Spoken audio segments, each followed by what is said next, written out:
Bonjour, c'est Gabriel Oleko, j'espère que tu vas bien. Je suis content de partager avec toi l'évangile de ce jour. Lis avec moi Jean chapitre 12, versets 24 à 26. En vérité, je vous le dis, si le grain de blé qui est tombé en terre ne meurt, il reste seul. Mais s'il meurt, il porte beaucoup de fruits. Celui qui aime sa vie la perdra, et celui qui est sa vie dans ce monde la conservera pour la vie éternelle. Si quelqu'un me sert, qu'il me suive, et là où je suis, là aussi sera mon serviteur.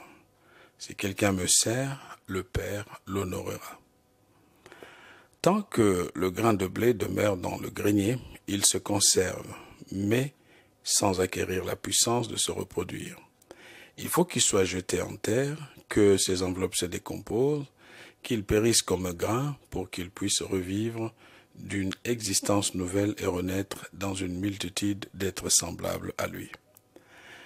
Bien souvent, nos esprits sont pollués par des multiples rêves de gloire, oubliant la nécessité douloureuse de la mort à soi pour laisser éclore la puissance de la vie résidant en chacun de nous.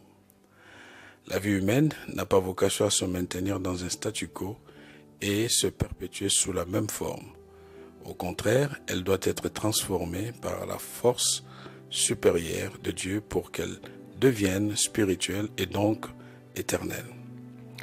Or, pour atteindre cette dimension spirituelle, notre vie doit être volontairement livrée, sacrifiée, immolée sous forme du renoncement.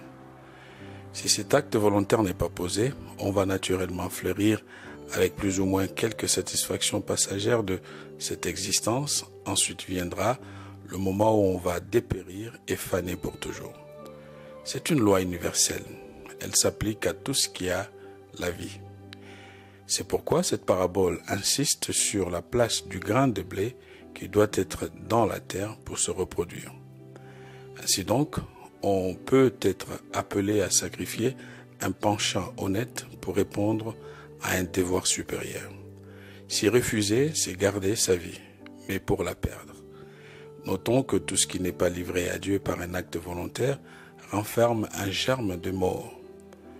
Voilà pourquoi Jésus n'a pas recherché sa propre sécurité au point d'échapper à la mort. Mais il a librement consenti, il s'est livré lui-même à la mort, même jusqu'à la mort de la croix. Il n'a pas recherché les trônes de ce monde, mais il s'est livré lui-même pour sauver le monde. Cela nous montre que les renoncements sont obligatoires si nous voulons obtenir en retour ce qu'il y a de plus précieux. En effet, tout ce que nous livrons à Dieu volontairement et sacrificiellement nous revient transformé et glorifié. Qu'en est-il de toi qui m'écoutes en ce moment?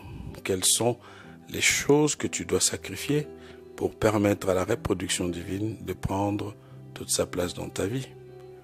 N'oublie pas que ce qui est semé revient toujours multiplié.